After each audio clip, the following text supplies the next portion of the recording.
Morning, 11:28 p.m. Eastern Standard Time. I'm T-Speaker222 with Dogecoin and you, and I wanted to cover Dogecoin and Terra on this with this article.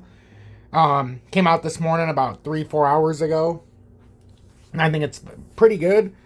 So Dogecoin Terra falls steepest among major cryptos as long traders lose 280 million. Digital assets lost 3.5% in capitalization over the past 24 hours, but gradually recovered during European morning hours on Wednesday.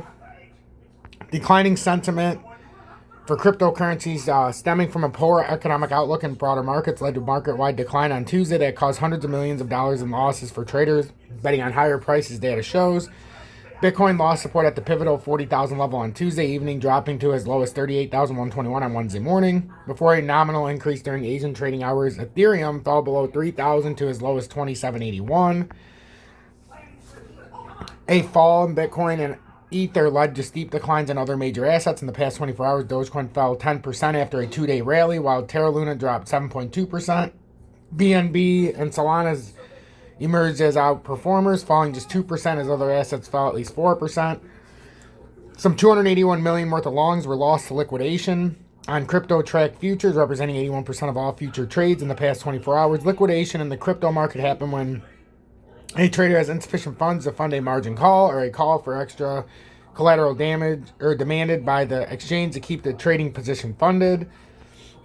Overall liquidation in the crypto markets. Liquidation in the crypto market exceeded 350 million. So as we were saying, futures tracking Dogecoin lost 24 million, which was similar to Tuesday's loss. What do we have? 92 million across Ethereum futures. That's a lot of money, guys. So trouble in Asia and U.S. sentiment. The market-wide decline in cryptocurrencies on Tuesday arose amid falling optimism in the broader financial markets. China continued to battle blah, blah, blah outbreaks, leading to a fall in Asian markets, while the U.S. Federal Reserve inched closer to a key meeting next week, one that is expected to bring forth a big interest rate hike to tighten monetary policy in the country. Russian troubles roiled equities in Europe. Reports suggest the country may cut gas supplies to the region, which may choke growth and stifle local economies. Russia has already cut off supply to Poland and Bulgaria, leading to a surge in European gas prices. Sentiment, however, seemed to stabilize on Wednesday. Equities indexes in Europe were up since the open, with Stoxx 600 and Germany's DAX rising 0.29%. S&P and Nasdaq futures rose 1%, and the Shanghai Composite gained 2.5% as China vowed more infrastructure projects to bolster the local economy. A relief in Asian and European markets saw Bitcoin slightly recover, adding $500 since Asian morning hours on Wednesday, but failing to regain the 40,000 level could prove bearish for Bitcoin, according to some analysts.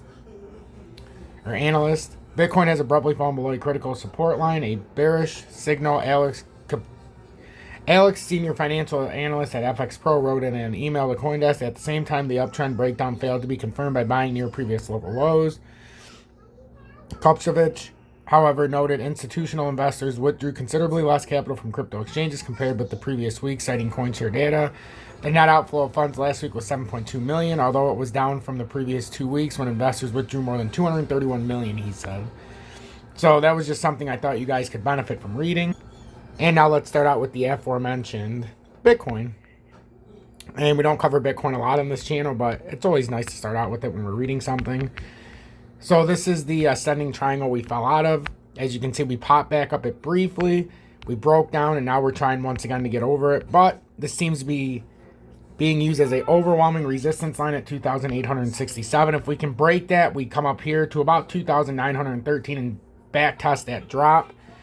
But right now, this looks awful. Yes, there's a W reversal trying to form, but it also could be a right shoulder when you get into the 30-minute time frame.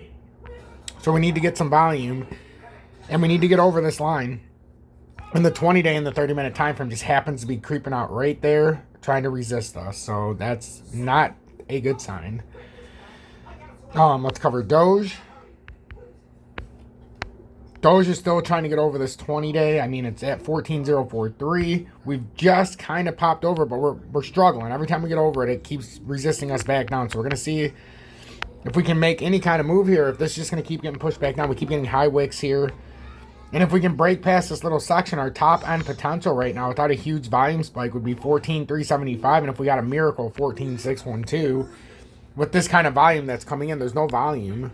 Look at the volume profile. Even on this kick up this morning and earlier, we haven't had real big kick ups. Even on this rising price, crashing volume ended with this. Rising price, very little volume. We're going to see if we can muster anything up. But if that's the case, it's going to come right back down.